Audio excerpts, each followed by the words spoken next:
మోర్చా ఆధ్వర్యంలో చార్మినార్ భాగ్యలక్ష్మి అమ్మవారి దేవాలయం ముందు బతుకమ్మ సంబరాల్లో భాగంగా బీజేపీ జాతీయ ఉపాధ్యక్షురాలు పార్లమెంట్ సభ్యులు శ్రీమతి డికే అరుణ, బీజేపీ మహిళా మోర్చా జాతీయ అధ్యక్షురాలు శ్రీమతి వనతి శ్రీనివాసన్, బీజేపీ మహిళా మోర్చా రాష్ట్ర అధ్యక్షురాలు డాక్టర్ మేకల శిల్పారెడ్డి.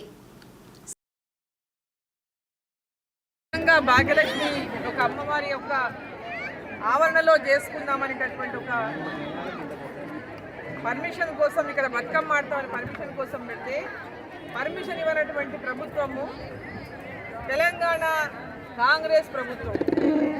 తెలంగాణను మేము తెచ్చినామని ఇచ్చినామని చెప్పినటువంటి పార్టీలు తెలంగాణ యొక్క సాంప్రదాయాలను గౌరవించడం లేదు, తెలంగాణ మహిళలను గౌరవించడం లేదు, తెలంగాణలో మహిళలు బతుకమ్మ ఆడుకోవడానికి అనుమతులు ఇవ్వనటువంటి ఒక నియంత్రణ ప్రభుత్వం ఈరోజు ఈ రాష్ట్రంలో ఉందంటే సిగ్గుపడాల్సినటువంటి పరిస్థితి వచ్చింది. తెలంగాణ రాష్ట్రంలో ఒక నియంత్రణ 10 సంవత్సరాలు ఏలినందుకు తెలంగాణ ప్రజలు మార్పు కోరుకొని గతంలో చూసాం, మళ్ళీ ఒకసారి చూద్దాం, తెలంగాణ ఇచ్చిందని చెప్పి చెప్పుకుంటున్న ప్రభుత్వానికి ప్రభుత్వాన్ని ఇస్తే ప్రజలు ఎన్నుకుంటే ఈరోజు ఈ ప్రభుత్వం ఒక నియంతలాగా ఇవాళ వ్యవహరిస్తూ ఉంది తెలంగాణ రాష్ట్రంలో.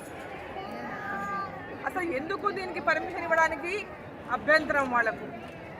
దీనికి కోర్టుకు వెళ్ళి మేము అనుమతి తెచ్చుకోవాలన్నా? బతుకమ్మ ఆడటానికి కూడా బతుకమ్మ ఆడితే నష్టం ఏముందో మాకు ఇప్పటికి అర్థం కాలే.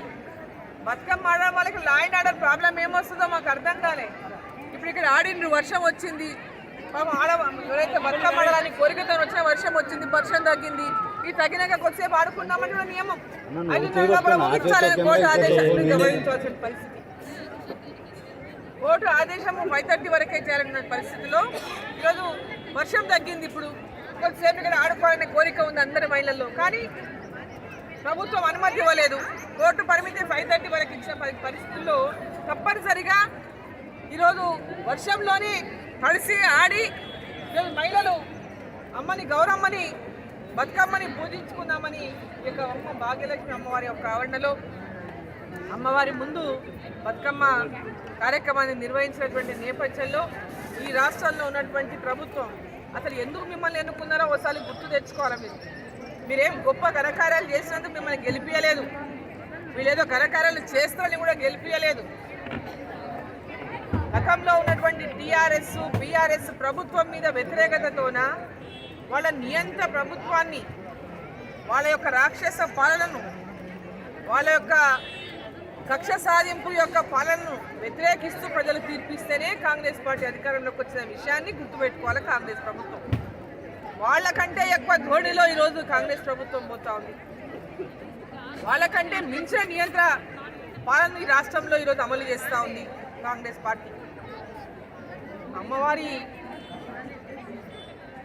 ఏదైతే ఈ దసరా వేడుకల్లో మనం అమ్మవారిని పూజించుకుంటామో, దుర్గాదేవిని పూజించుకుంటామో, అమ్మవారి ఆగ్రహానికి గురి కావద్దు ఈ కాంగ్రెస్ ప్రభుత్వం అని చెప్పి నేను విజయవాడలో గౌరవ పార్లమెంట్ సభ్యులతో సమావేశమైన దక్షిణ మధ్య జనరల్ మేనేజర్